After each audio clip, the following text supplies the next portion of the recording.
Can you turn that off, honey? Can I turn it on? Ah, I'm recording. What? Open Zoom meetings? What? Be quiet. Welcome to the Breaking Rules Publishing Authors Salon. Today we have Deb Bailey with us, who's going to talk to us all about marketing and all of her experience and just give us some downright good advice. So take it away.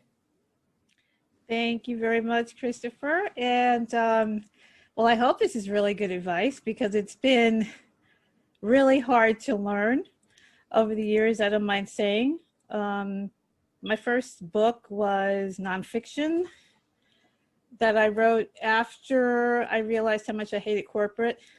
So it was called Think Like an Entrepreneur. And I just kind of wrote, what do you do when you want to escape your horrible job and all that kind of stuff. As it turned out, that when I wrote that was around 2008 when everything kind of fell apart financially. So I figured, okay, maybe I could do something with this. At the time I started a podcast, which I still have, that I interview women entrepreneurs. So I met a PR person and then I hired her and she helped me to get in front of some radio stations and TV stations, and I got on TV a few times because the timing was right for that kind of book. So if you're talking nonfiction, for the most part, it's all timing. If what you're writing ties in with news or any kind of event going on, then that's an easier sell if you want to get in front of the media. But what she told me, which is really true, was you can't really start at the top. Like, I live in New Jersey, so our market here really is New York, which is like #1 market, which is kind of crazy to think, oh yeah, I'm going to get on those stations. But I was able to get on a couple of them, but it took time to get there. And I got on smaller radio stations, that kind of thing. But also, it's hard to do if you're doing it on your own. So I think that if you're hiring someone to do that, then the thing is to understand it's going to be a cost. And it's not hard.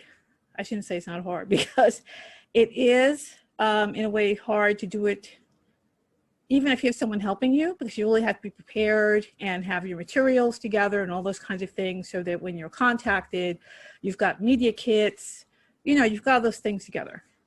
So doing it on your own is possible, but of course it's going to be more work for you to reach out and kind of see how I could take what I wrote and fit this into what the media is looking for right now.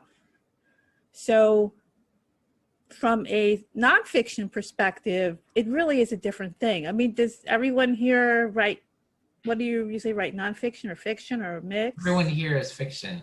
Okay. So fiction is a whole other thing.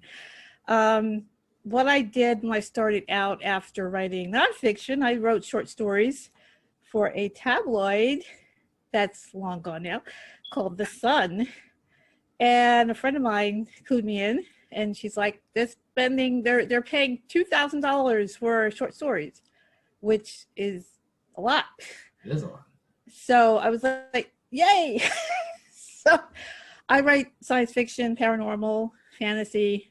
So that was right what they were looking for. So I would be at work and kind of pissed off. And I was, at that time I was in IT, I was a programmer.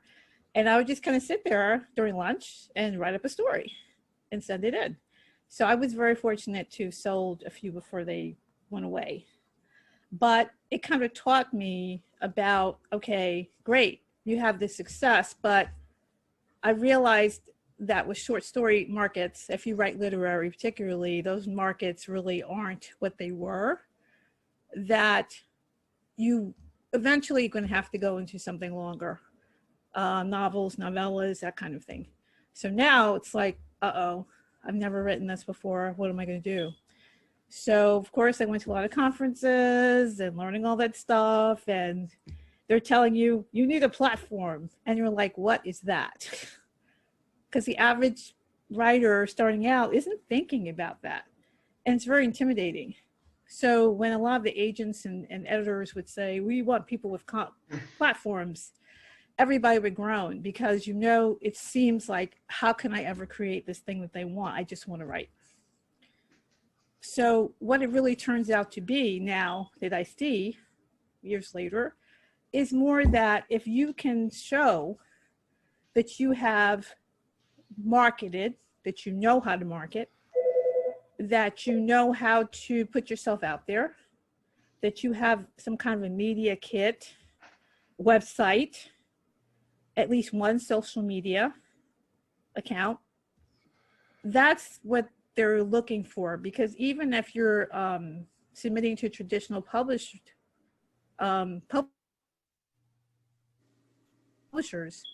they're still going to expect you to do marketing.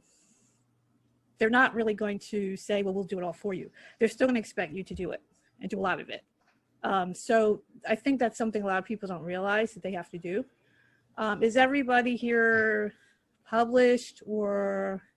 Yes. Actually, Okay. Tim, I'm not sure if Tim is or not. And are you traditionally published or self-published? Most of them are published with me. Okay, cool. Yeah, very cool. Even better. Yeah, it is. So I published my own books because I was very impatient. I went through the whole process. I went through the learning process. I got a book mentor when I was writing a novel. I rewrote, learned, went to conferences, to classes, the whole thing. And I got to the point where I said, okay, I'm going to put this book out here. And of course, as you think, here we go. Everybody's going to read it. They're going to buy it. It's wonderful. And you put it out there and it hits the floor like that. And you're like, okay. Now what? What happened? You know, so you're like frustrated and you're feeling like crap. But then what I learned from that is you can't just put your work out there and think people are going to find it because it's good or because you loved it and you spent so much time on it. You really have to do the work, which a lot of times you may not want to do because it's tiring and you put so much into creating the thing. You just feel like, okay, I have to keep going through this. So what I learned the hard way from that is, okay, I'm going to have to take charge of this whole thing, so I'm doing it myself. I can't wait for people to find me, God help you. If you just put it out there and think they're going to find you with all these people now publishing, it's not going to happen that way as much as I wish it would. But I had the fantasy that they'd suddenly find it and it's there and all of a sudden I made all this money and I could just like quit my awful job. But that didn't happen. So I said, okay, what do I have to do? So basically when I came out with my first book of science fiction, what I did was put it on my website, of course. I contacted some bloggers and I did a blog tour. Like that's the first thing that I have done, and I do that a lot. And what I use a certain company that will go to a lot of blogs that are similar. They do a lot of posting for the kind of books that I write. So like paranormal, fantasy, whatever. I go to them, okay, I want to do a tour for 8 weeks. Great, we'll set that up. I don't have to go and find the bloggers myself, which is possible. You could do that. You don't have to pay for someone else to do that. You could do that. I don't have to do that. They set it up. I create content. I put it out there for them. And now I just kind of go to each blog when it's the way it's set up, it's posted. And then I don't have to do that extra work. So that was one thing that I started to do.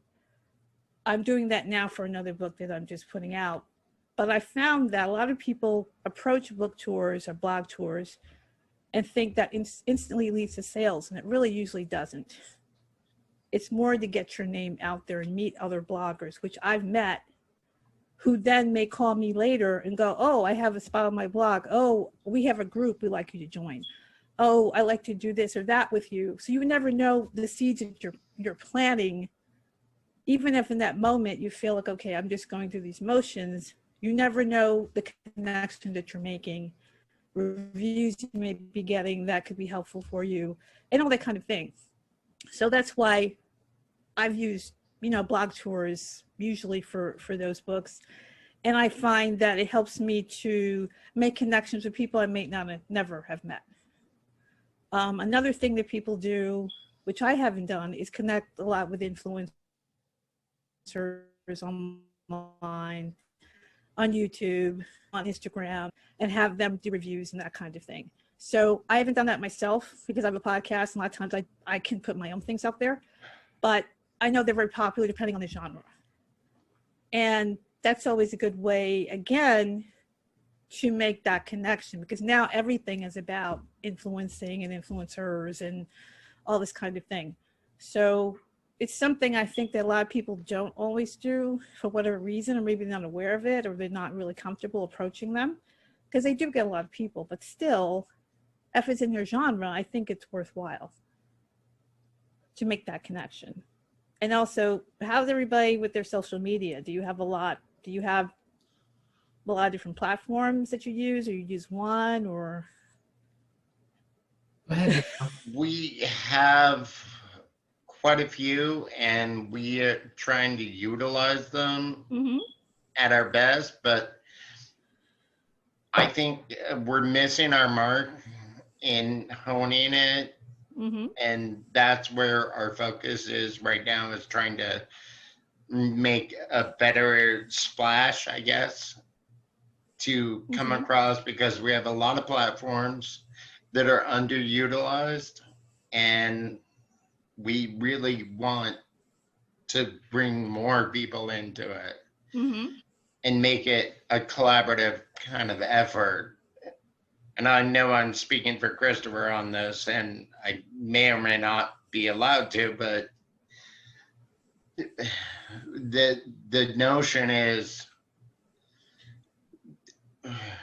our website, our social media platforms, like, they're underadvantaged, and it's almost like we're handing out to everyone saying, please come to us, but they're not taking. Part of it, I think, is trust. Part of it, I think, is it's too good to be true, but yet there's some underutilizing of our platforms, and there's such opportunities out there for everyone involved. So I would love your input, how we can make it more functional. Which platforms are you on for the most part? Facebook,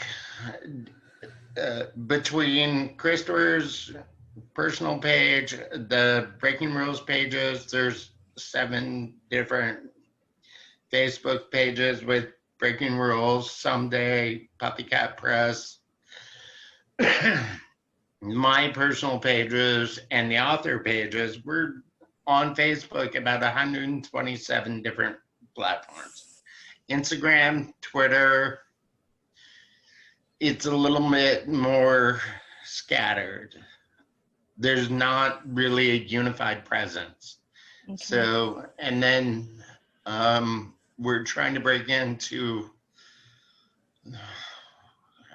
how to put it, pre-digital backtracking into libraries, institutions, brick and mortar stores, and backtracking into those areas. Yet our overall focus is mostly Facebook, and that right there is a conundrum because it's a limited appeal. What I think too is that we have a lot of people. There's 190 of us, and we haven't all caught up to the fact that this is supposed to be a community where we're all working together to move each other forward. And a lot of that has to do with individual knowledge. There's a lot of people who don't really they're not social media savvy. So for them to have a Facebook account could be as far as they could possibly go. To get them into Twitter is almost trying to wrap their head around, I don't understand. And then to realize that a LinkedIn account actually is a good idea, because I forget to tell you, by the way, you're a business now, so you need to act like that. And then Instagram is another one of those things that they really don't know how to maneuver. That hashtag thing scares the hell out of people. And then knowing that, I was just talking to David the other day about using the @ sign to tag people and utilize their audience as opposed to paying for someone else, paying for a boost. You can just utilize someone else's audience that way. And not a lot of people know or are aware of that. So they're just posting something, and they're saying I'm posting, but if you're not posting correctly or wisely, then you're Right. not utilizing the system. I'm sorry to interrupt, but Christopher is absolutely right. A year ago, I was in that same position. I'm struggling now. I still don't know hashtags. So, like, getting up the chart on everyone, getting everyone aboard on the same level is daunting. Yeah, that makes sense. I think that sometimes it's best to just pick your 1 or 2 platforms and focus in on those, because I've had the same problem where I'm all over the place and it doesn't work. You get crazy because you're trying to hit everything, and each platform has their own identity and way that you communicate. Yeah. No, what were you going to say, Christopher? And mechanism. They all have their own idiosyncrasies that you've got Yes. to try and figure out. It's Yes. difficult sometimes. And I know that some people will say that you need to utilize like Hootsuite or something like that will help you position everything so that you can spread it all out throughout the week and you can spend less time. I don't necessarily know that that's going to work because there's so many other things that have to be done for that. You just can't put one post. All of it works all across the board. Then people are bored with what you've got to say. Yeah, that's kind of, it's doable, but it's kind of harder, you're right, because you want to tailor what you're doing to that particular audience. And I think it depends on where you feel your audience really is. If you feel that you get more engagement on Twitter, then it may make more sense to put more focus into that. I know a lot of people, myself included, are very frustrated with Facebook. I'm not on there as much as I used to be because of that. I have a page because it's kind of expected. Yeah. But I find it frustrating to post things and you've got like 4 or 5, 6 because of the way they want you to promote and they want to make that money from you promoting or doing ads. Yeah. So it's like, I sometimes feel like, why am I even on here? You know, you're on there because, and if you have a group, of course, you know, that's a way you can have a group and you can maintain it. So I'm not saying that that's a bad thing, but I know for a lot of people, it's hard to see a result because the way things are designed on there right now, so they can get the most money back from you. One of the Deborah, things. Go ahead. I'm really sorry to interrupt. Deborah, may I ask, where are you? Where can we find you? Because I'm having the same frustration with Facebook, and I'm having the same frustration that you just mentioned about all these different platforms. And one of the things I've been trying to do with Christopher is, like, even the apps that we use to promote this stuff are not necessarily compatible because the algorithms don't line up. So I'm using BookBrush and combining it with Canva and combining it with, like, post on my wall, and to create one thing that is user friendly to our audience. So please, where can we find you? Because I want to move away from Facebook. Daniel, her website is actually on the link, the event link on the website, so you can probably find her there.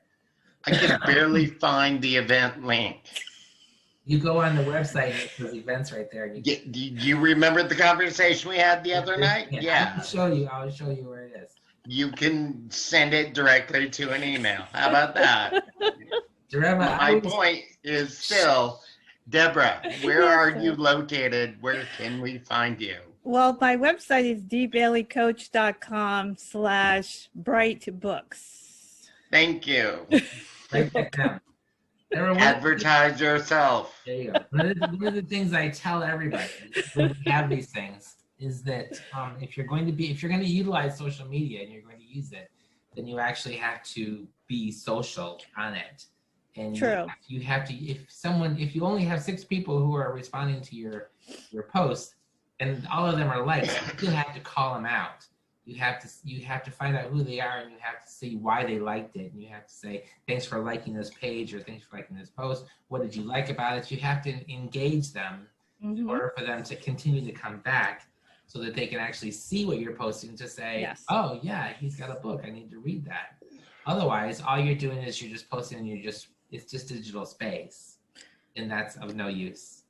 Exactly. And that's what a lot of people who are Facebook marketers will recommend, that you go on other people's pages and post and leave comments and that kind of thing, because then that's a way to have that engagement. And that's something that I do, or I'm starting to do, on Instagram, because I was, as I said, one of those people who was all over the place. And I was on Facebook for the most part until I started to, see the algorithm and see how that was working and not working. So then I said, okay, I'm on Instagram, which is owned by Facebook. So you can kind of make that connection.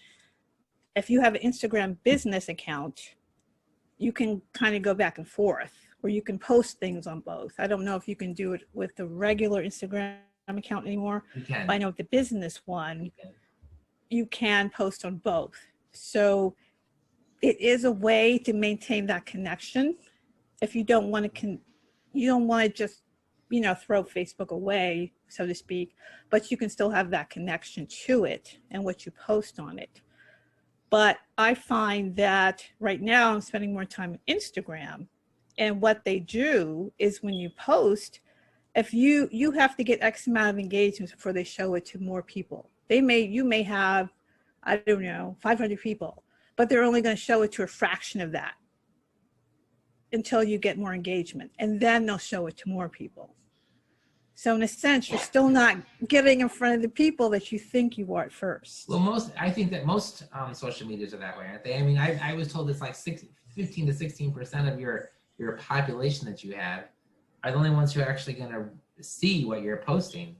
Yes. You have to think, yes, I have 4,000 people, but how many people are actually going to see it? And then once they see it, are they actually going to be engaged? So you've really got to think about what you're posting, and really, there are people who say I spend 10 minutes a day. 10 minutes a day isn't going to do you jack. I mean, you have to spend a good hour dealing with this and learning how to talk to these people and get them engaged in what you're trying to sell them. And I think that's a lot of the problem, because a lot of times people don't always have that time, or they feel like they can't devote that, or they don't want to devote that. So a lot of times that's the issue, that sure, if you only have a few minutes a day, but then I think that's where some planning comes in as to what you're posting. So what I realize is, sometimes I'm posting something and then I'm like, the next day I'm like, I don't know what to post. And then next day goes by, but you have to keep going. And even on Instagram, I think the least you should do is like once a day. So I haven't always done that myself, I can honestly say, because I'm really just getting more into that now. I was on Twitter for a while, I was on Pinterest. I mean, I was all over the place. But right now for Instagram, which I'm going to because it's visual, which I'm more of a visual person, so I like it better, and it's not as much chatter, or rather you don't really have to be in the middle of all the chatter that you may not want to be in the middle of. So I kind of like it for that reason as well. I can curate things a little better, I feel, than say on Twitter or sometimes on Facebook, when I don't really want to see someone's crazy, including my own friends and family. So I'm like, okay, where can I go? They probably aren't. I don't want to see that. I actually have a question for you. And I don't know if this is true or not, because I don't use Twitter an awful lot. I just kind of post there and kind of let it fly. But I was told that you actually have to take the same post on Twitter and do that sometimes 3 to 4 times a day, just so that it can be seen, because there's so many people on there, and people's feeds are going through so quickly that you're not even being noticed. But if by the time you do it, by the third or fourth time, people have actually said, I saw that before, let me find out what this is all about. Otherwise, it's doing you no good. I do find that a lot of writers that I follow, they may be promoting their same book. It seems like I'm always seeing it, but they're always posting about it. Maybe they're changing up the content a little bit. Maybe they changed the photo, the picture, because of course, you know, we have book brush and Canva, all that. So maybe they're making a change there, but it's like the same thing. Right. And I'm like, well, didn't I just see that? But maybe these other people didn't. And you're not always going to see everything on Twitter. Again, the algorithm, there are things there that I'll see, like say when I use my phone, I will see certain people on my phone that I won't see when I'm on the computer, which makes no sense to me. I don't know how that's going on, but I'll go, well, why am I still seeing these same 10 people? But then when I look on my phone, I'm seeing more people. What's going on here? I don't understand all the stuff they're doing in the background, but it's almost like you're always being forced to try to step ahead, try to be a step ahead of them, if that's even possible. Yeah, But or jump through their hoops. And they really are controlling how we respond to them. You know, saying they're guiding us into how they want us to interact on these sites. So on that note, I'm sorry to interrupt. No. You had mentioned you were on Pinterest. How did that work out? Because that's an avenue I have not. I have a Pinterest account, but like I usually just download scrap on it. Like, how does that work out for promoting? Well, they're changing it up. They just made another change to pins as far as you can shop. Oh. So, you know, they're doing different things there too. What I like about it is a search engine. So if someone is searching, like say Google, a lot of times Right. Pinterest things will come up first or higher up in the search. Mm-hmm. And also what I've done is pin my books from Amazon. So if someone wants to click through, they go right to the Amazon store. That's cool. You know, I hadn't thought about doing that, but that's very cool. I put my books out there. I create a board, but I also put books that I like, you know, other authors, because I'm, you know, trying to be, I'm not trying to just ham it all up myself, but yeah. And earlier you mentioned you do a podcast. How can I get on your podcast and how can I become your best friend? Because you're awesome. Well, after saying that, I guess you'll.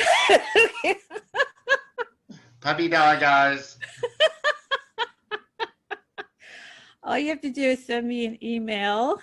Yes. At debann333@hotmail.com. You got that, Christopher? Because I'm writing it down. debann333@hotmail.com. Is there an E in the end? No. Just three at Hotmail. And I've officially taking control of this meeting. Sorry, guys. So I actually, since you brought the whole podcast situation up, we had a couple of authors come to us and say they don't like doing blogs and they don't like doing podcasts because they don't find like they're actually useful.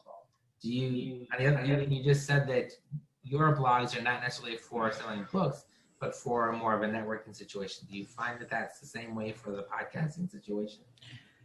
I do, because I started it because I just wanted to meet other women entrepreneurs at the time, and I was freelancing, and I felt like, well, I know there's other people out here. I just don't know where they are. So that's when I started it, and I've met a lot of people all over the place. But then I've met other podcasters, and I had met other authors who had podcasts. And one of them used to have authors come on and read excerpts from their work. And I'd been on her thing 3 or 4 times before, you know, she'd ended it. But I thought that was really pretty cool because, you know, she had a nice readership because she's also an author. And you could just go on there and pick out an excerpt and just, you know, you got a half hour to promote your book, and give them a little taste of it. So I think from my point of view, it's networking for sure. because you never know who's going to listen. These days you hear about podcasts all the time. You never know who's going to hear it. You never know what connections you're going to make. It doesn't hurt if you've got the time to do that. I think some people look at it directly as I'm going to make money. I don't know. I don't know if that's something anybody should really think starting out. I kind of think of podcasting and making money the same way new writers come in and say, I'm going to make $1 million. It's not going to happen. It's one of those things that if you're going to be really hot, yeah, and your podcast is going to grow and people are going to start to sponsor you, then yeah, you're going to do that. But to think that right off the bat, you're going to make a lot of money just from having this podcast, that's just, right. I mean, that's poor planning. They do. Some people do. And that's what a lot of people sell when they promote learning how to do a podcast. They sell that part. And it sounds great if you don't understand that it's work. Yeah. Because I record and I edit it because it's all money. You can have that done, but that's more money to do that. And that's not really my budget. But I'm continuing it because I've done it and I've met people and I like having those conversations. And then I record a little, you could say a little commercial for myself and I put it in there. So who's ever listening into this person talk about their business is also hearing my little ad at the beginning of every show. So I'm saying, well, how can I use that to my advantage? That's a way I could do it. That's another way to market myself. And yet you're doing it through your passion, which is not betraying you in your soul. And that's what I think a lot of people coming into this don't get. It's they want to make a quick buck or they're going to wash out. And it's through those acts and finding the middle ground of how do you support yourself doing it that matters, because it's passion. And that's the thing. So during the day I'm a tech writer, so I can get my check from that, but then I can do these other things because of that, so that kind of, I'm not having to try to make a lot of money off of the books as some authors do, or they always have to pay attention to, is this series selling? No. Well, I'm going to stop that series even if I love it because I got to go with the thing that sells because that's where my money's coming in. But people do that. Or, and I know it's so sad. Or they have to turn books around really fast because they always have to get that new book out there. And then the quality starts to suffer. So yeah. That's the catch, it's because there's so many people out there doing it. And then you look around, you're going, well, maybe I need to get something out because this person just put another book out. And then you start to get kind of crazy. And then that's not the way to go either. I think, And I'm sorry to interrupt again. No, it's no problem. I actually had this experience today. I downloaded somebody's book, read it, and didn't like it. And I was supposed to show up for a book reading to discuss it. And I had to opt out because I don't want to poo-poo them. The author tries so hard, but a bad novel is a bad novel. Right. I'm not going to discourage people from doing it, but sometimes as authors, we have to understand you're not always going to like what you hear in feedback. And there's a lot of glut on the market right now. And so picking and choosing, that's kind of where, again, the margins of what you do, what you say, how you operate, what your ethics are. Like, why do we do this? Why do we do it passionately? Why do we do it? Why do we quick sell this? Why do we, even if we love it? That's where it gets all fuzzy. Yeah, I think so. And I think that's what I was saying with the social media. you can really go off the deep end, because after a while you're trying to keep up with so many different things, and then you burn out and you get disgusted with it, and then you feel like nothing I do is working, but you're trying to do too many things. And there's always that fear of missing out. So Yes. if I don't go here, what's going to happen here? Oh no, I got to go back. And sometimes maybe just taking one or two and saying, let's just focus on those two for 30 days and let's see what happens. And if you realize, wow, that didn't really work, okay. But at least just focus in just for a set amount of time and test it out. But don't you think, no, instead of saying maybe that's not going to work, I agree with what you're saying. Mm-hmm. If you were to take two and you were to saw one that actually started to work and you saw that the other one wasn't, then you can say, now I'm going to take another one and give it a try, and then just continue on until you finally find the pattern that you need. That's true. And make that work, right? Yeah, that's true. You don't have to just throw it all away. You could just say, well, let's try the next one and put those together and see, maybe that's the best combination. You never know, because you're spreading yourself too thin as opposed to focusing in. And then maybe it gets better and it feels better. And then it's like, oh, okay, now we found that sweet spot. But sometimes you got to do so much experimentation to find that thing that works. But then of course, 5 minutes later, here comes another social media platform.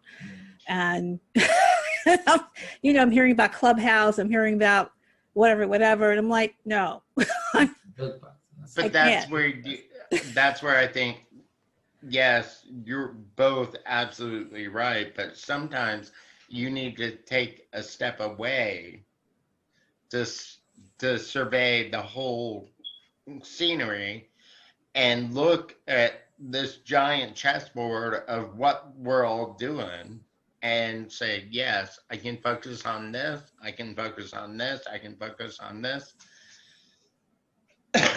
Take a breath and move back into it with your plan in place so that you are centered and you have it under control. And that's one thing I think we're all working on, not saying who, Mister. I have a question for you. I wonder if there's if you're gonna pick two and you don't know, let's say you're a person and you have no idea how Twitter works. Is there somewhere where you can go, or someone that you can contact that says, this is how this beast actually maneuvers itself, and how this is, so that you can have some sort of insight?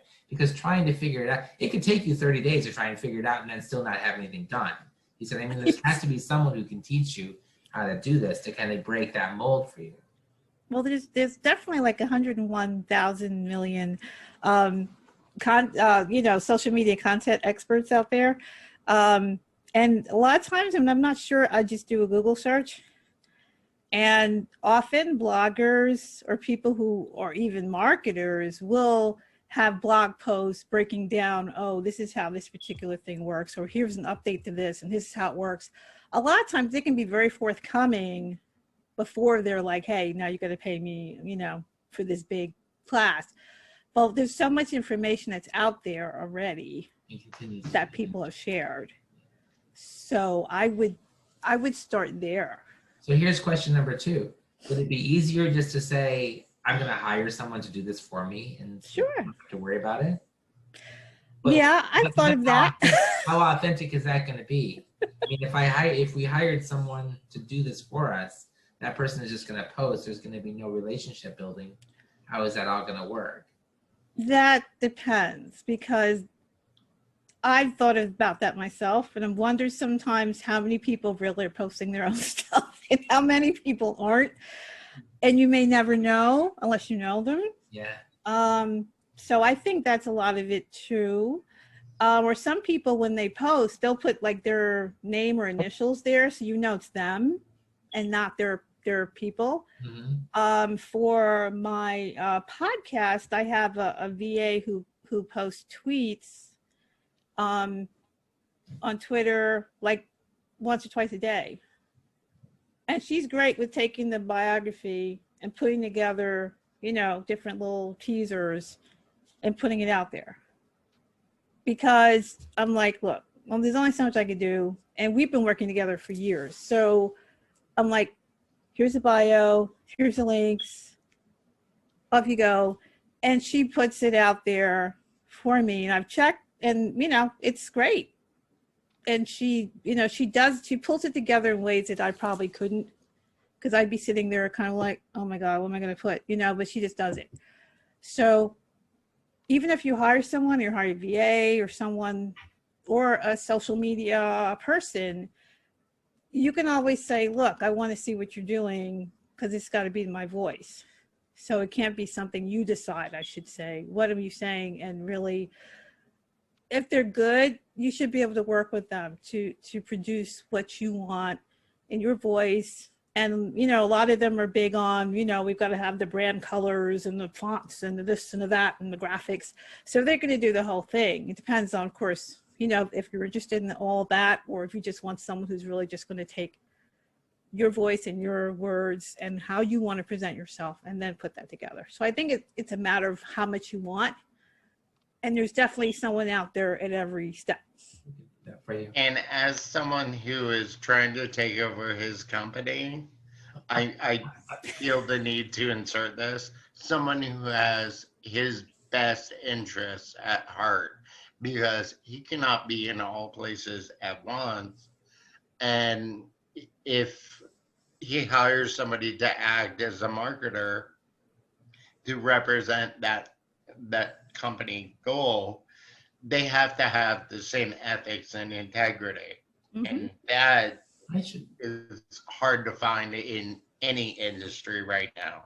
What I should probably expand on that is, Deborah, what we've done is we've hired a few, we're calling them coaches, not necessarily marketers, so that they can latch on to somewhere between 5 and 15 of our authors, and they can help them with the social media process. Mm-hmm. Helping them find some podcasting and some blogging opportunities. Bobby, I'm right here. Looking into their the area where they are to say, you need to get your book in the library. This is how you can get a hold of them. This is the number, the person you need to contact. Doing that the behind the scenes things so that they can help them move their book along without having to actually do too much. But it's one of those things where you can take that horse and water thing. You can take that person up to where they have to go, but you have to say, I'm giving you this information. Mm-hmm. Now you have to follow through with it. Again, this is a business. You have a product. Right. You have to sell it. So mm-hmm. we can give you what the tools that you need, but you're going to have to do part of this on your own. So we're having a little difficulty with that. Because I've worked with someone who helps with like creating a marketing funnel. Which can be kind of intimidating for some people when they hear that. But it's more to say, this is what you have, and this is what I'm trying to get to. And how am I going to get to that point, or how am I going to get my customer client to follow through from where I start here to what I'm selling them over there. And sometimes that is helpful to approach it that way so that the person can see the steps it takes to get from here. If I've got a website and I've got my books on there and I have a link that leads to my interviews, like I have a media page on my website, so they can now see the social proof that I've done this, whatever. Oh, here's a link to our podcast. Here's a link to some online courses I've taught. Oh yeah, and here's a universal link to my books that are, I have them wide, so they're in all these different places. So even if you don't like Amazon, well, there's 10 other places you can go. So, and in my book, here's an excerpt from the next book.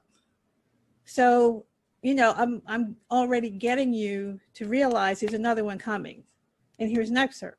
Right. And here's a link. And now you can get to the next thing. So a lot of it is looking at it from that point of view, which you're right, is definitely a business point of view. And I think a lot of authors don't feel like business somehow shouldn't be in there. Like it's something bad about it. It is. I mean, it's how we're making our money. Right. But can I ask you, when you say clients, who do you think of as clients? Well, I guess I use that because of what I, used to do with freelancing and everything. But I guess in this case, it's more, I would say, the customer Reader. or my client as the person who, at one time I used to like help people publish their books. So I think client, customer, I'm not really calling the reader the client.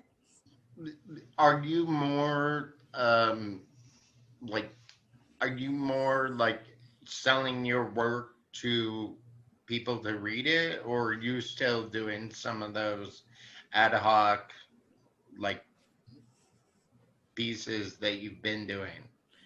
Now I'm more, because I don't really have the same time, because of my job. I'm focusing more on the writing the books and also doing online courses. Okay. So that's another way for me to share my expertise and Can I also invite you sure. to like, and this is stepping over the bounds, but can I invite you to like submit the Christopher Clausen rules so we can like, so I can promote you and fawn all over you? Well, thank you. I just want to snuggle up in that caftan. Oh, Oh, good. So I have This a is letter. couple questions that pertain to Daniel and Arthur, actually.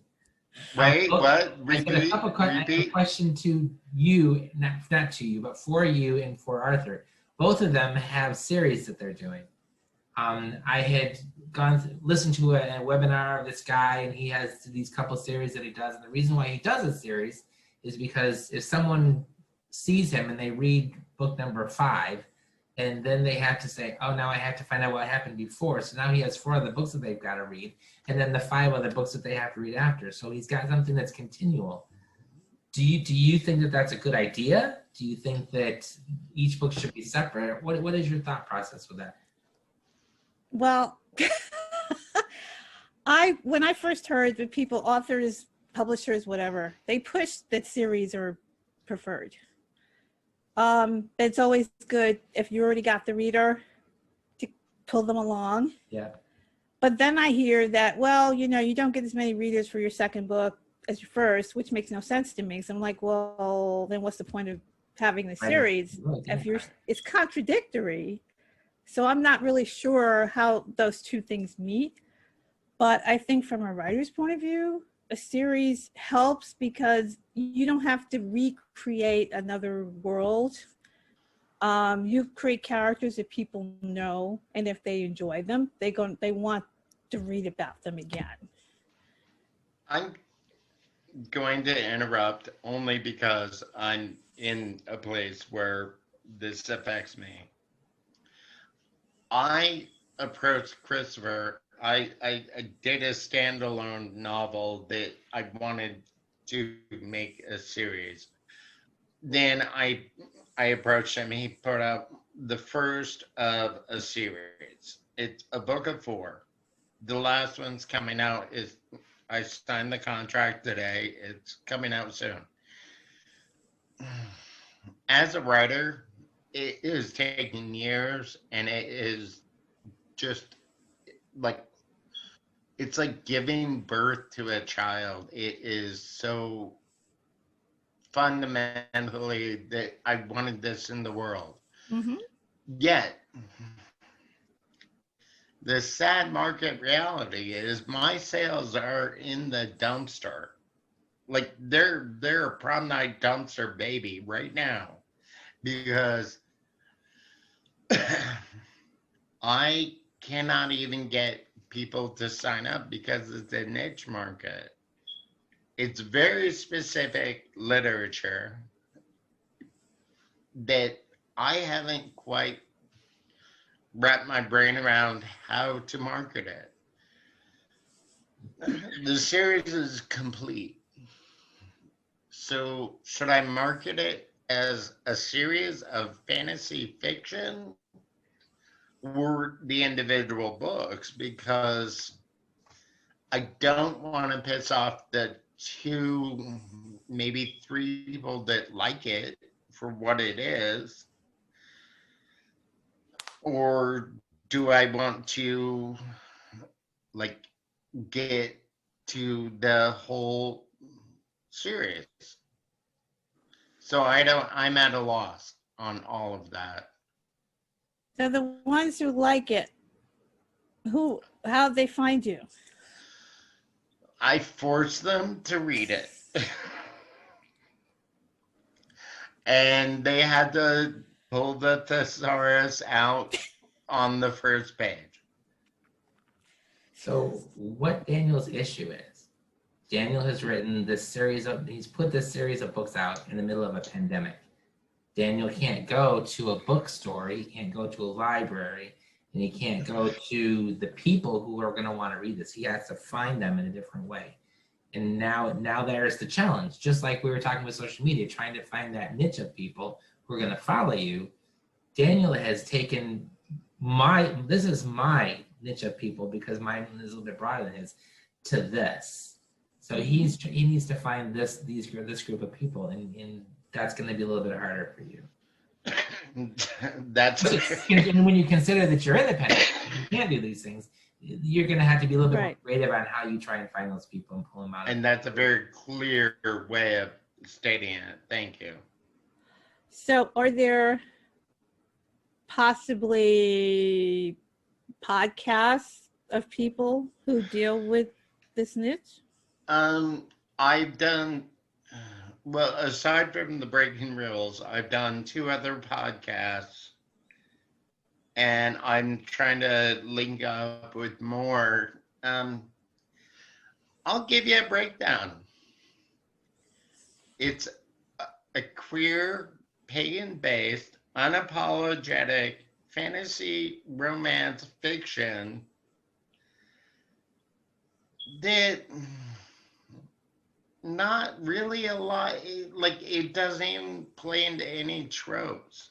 So here's my thought for you, and I'm sorry if I'm interrupting, Deborah. Here's my thought for you. No. You need to find a larger city that has a nice LGBT community, that has an LGBT bookstore that you can put this book into, so that it can expand from there.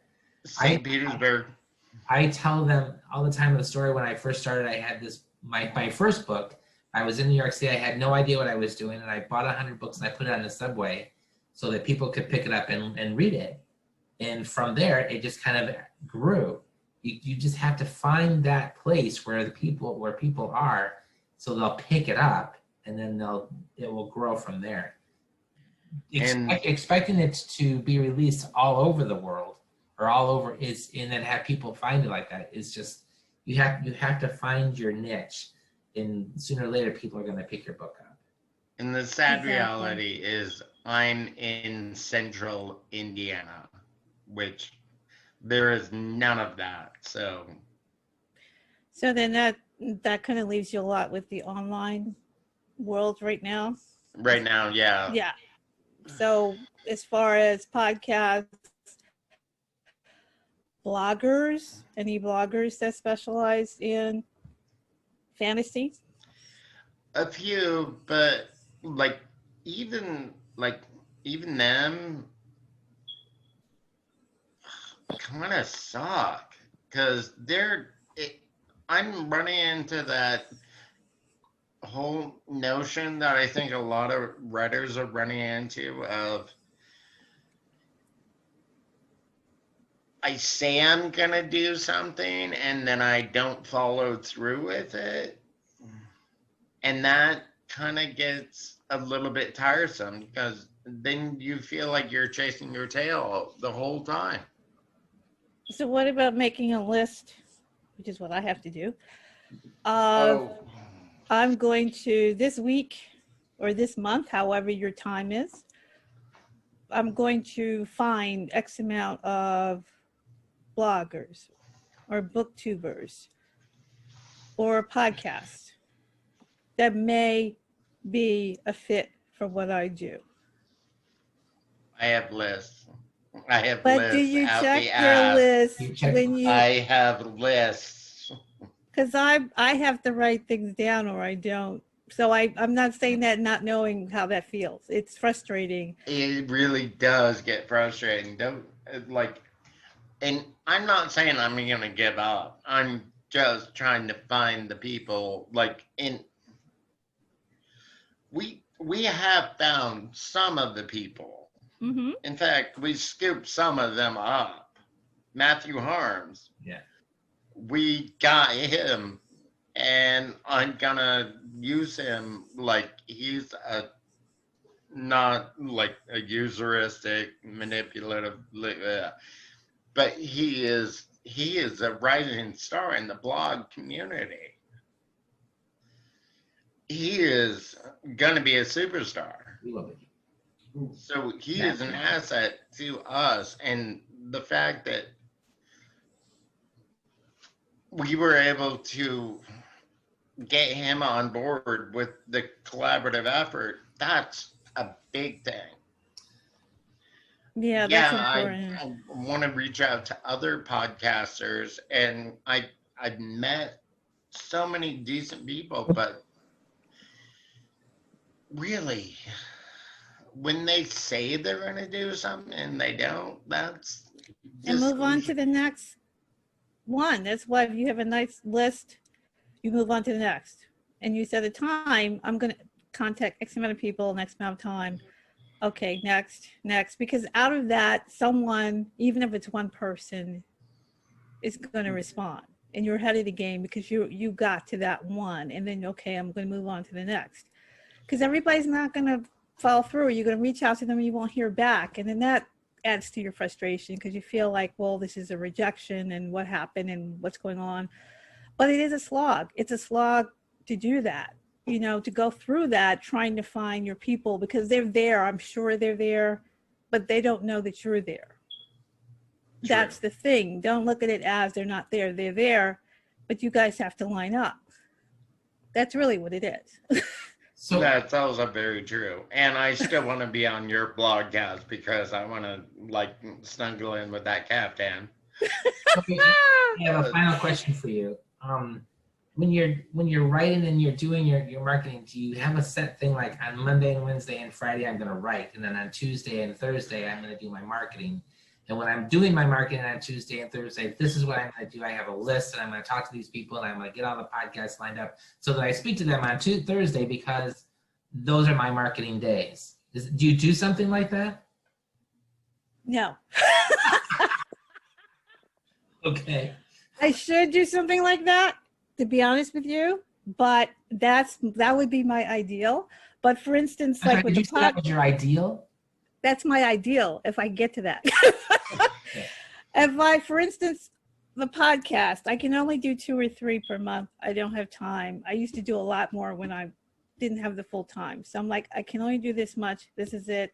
Okay. Sunday afternoon, I edit the podcast. I edit one. I could go to Fiverr if you're familiar with them, and there's all kinds of vendors on there, and I could do that, but then I'm like, something. Let me just do it. No. Oh, you're not. Too many scams.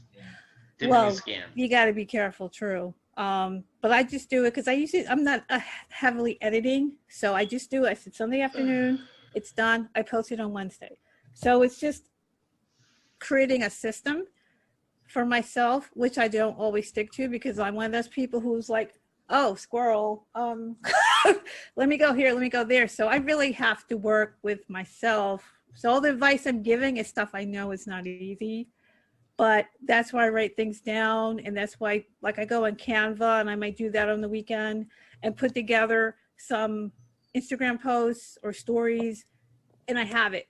So then when I go, I could just post it, done, move on. It has to be made as easy as possible for you or you'll never do it because there's so many other things going on in your life. And it's like, this is not the most important thing for me to do, to be on here all day. How can I make this easier and make it into some kind of a system where I get all this done or batch it? I know people who just batch things that maybe they're not thrilled with. Mm-hmm. If you're not excited about creating things on Canva or BookBrush, maybe just set aside a time weekly. I'm going to go and do this, and then I have it for the week or have it for 2 weeks. Or even if you can find someone who enjoys doing that. And you could say, hey, you want to put these things together for me, get some Canva templates. They've got a ton of them. Yeah. Great, put my book cover in there, put this caption, we're done. Because it doesn't have to be the most magnificent thing. It just has to be something that is nice and, you know, catches attention or whatever. But having it done is better than trying to be perfect. That's something that I've actually, I learned how to do Canva because one of our authors mentioned it to me and I wanted to do it. Now I for lack of a better word, I get off on making weird promo stuff for all the Breaking Rules authors Yeah, I mean, because it's fun. it is. And now, like I just sent Christopher, I use BookBrush, Canva, post to my wall, and I joined them all together and I sent that out because one platform wasn't enough. And now I'm trying to learn like media, sound, animation, all this other, it takes on a life of its own. So there is that. But I did want to ask you early on in the conversation, you mentioned mentors. Was someone there to mentor you? Was that helpful? Because I've been asked to mentor people and I've been asked to have other people mentor me, and I, with my issues, I shied away from it. So I just wanted an honest opinion. I thought for me it was very helpful to have a writing mentor. Because when I started, I was doing, you know, as I mentioned, I was doing short stories. And I hadn't done a novel and I was scared to death. But I knew I had to do one if I wanted to progress and build something, because short stories weren't really, you know, the market wasn't really there for what I was doing. So I had met someone at a conference and I, you know, approached her. She's like, sure, you know. So I worked with her for about a year or so. And then also represented a lot of classes on savvyauthors.com. I took one of the mentoring with one of the authors, and she also said, you know, we could work after it's over. So we set up a payment as to what she wanted to get paid monthly. And she worked with me for a few years. So I think off and on I've worked with people because I knew I had to get better and I knew I couldn't do it on my own. So I work with them usually by email, and the one I have now, we have a call once a week. And if I have to brainstorm something, or, you know, for a while I was just complaining about my job because I was just, I was in a terrible group for a while and I was so frustrated I couldn't write. And her thing was, okay, let's talk about this so you can get to the point where you can produce something. And so she did that. Everybody's not going to do that, but she understood the process. And then she understood amazing. She had to hear, because she's also a writer, she's also a tech writer, she got it. So I was like, okay, thank you, because I can't do this right now because I'm just pissed off all the time. So she worked with me to do that. So I think it's good, even if you do it for a short time, or if you, some people like to do like this kind of thing with a mentor, or they just want to be on the phone, or they just want to do emails. For the most part, I can send her something during the week and say, well, this is what I wrote, what do you think? And then we could talk about it at the end of the week. Some people I just do email, you know, depends on the person. But if you find someone who really hears you and wants to support you and tell you when things can be a little better, I think it's helpful for you to get to that point, or if, even if you took courses, took classes or whatever, just for you to kind of learn different techniques and things as you go so that you can kind of get better. To me, it's just always trying to get better at what I do. Don't you think So sometimes it's nice if you just had someone to keep you to task? You know what I'm saying? If you, yeah. if every Wednesday you sat down and said, this is what I'm working on, and this is what I'm doing, and you had a half-hour conversation, and that person actually listened or recorded it, so that when you talk to them again on that Wednesday, they could say, how did all this work out? what are you doing now? And then they're Yes. actually saying, do this. Yeah. What are you waiting for? No one else is going to do this but you. You know what I'm saying? You've got to have someone sometimes kicking you in the butt to move you Yes. forward. That was time. Yeah. It's That was the funny worst. he mentions someone kicking him in the butt. What? All right. Yes, you are amazing. All right. Thank you. I have to call it, but thank you very much everyone for coming. Deborah, thank you very much for being our guest. You are awesome. Really, really cool information. Well, I'm glad I could.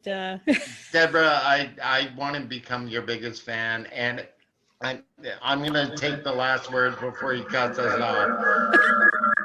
If you sign with Breaking Rules, he's gonna take care of you, please, and I can snuggle up in that captain. All right. You guys have a good night. Thank you.